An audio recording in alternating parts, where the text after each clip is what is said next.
Praise God from whom all blessings flow.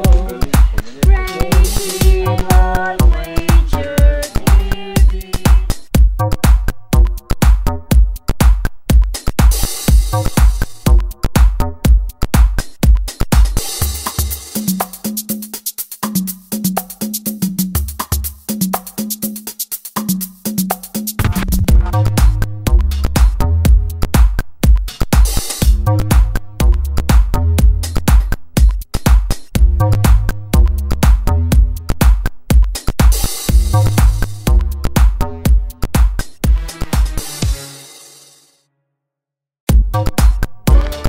Jeron Leonio de la Cruz, handling church at Parot, Bintar, Ilocos Norte.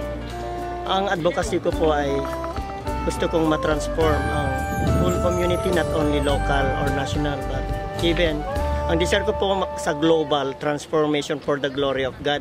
Ang ginagawa ng church ngayon na ministry, yung children's feeding, yung intentional learning system sa mga adults sa kayo mga youth.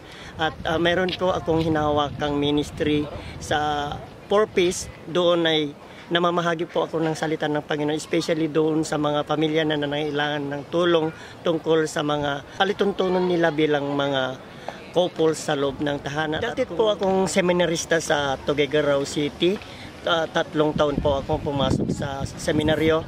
Pero nagkataon na ang Panginoon ang gumawa ng bagay nang sa gayon mapalapit ako sa Kanya. Pero hindi pa rin kontento yung buhay ko until sa time na talagang transform ako ng Panginoon sa tulong ng mga kapatiran sa ministry sa ngayon. Ang sa akin po ay nabuhay po ako sa living by faith na mayroong puntong, may dumating na punto sa buhay ko na walang-wala talaga ako financially, hindi ako stable, pero sa tulong ng mga kapatiran ko sa ministry sa ngayon, ako po ay nabuhay. Meron po kaming outreach sa San Juan, Ilocos Sur.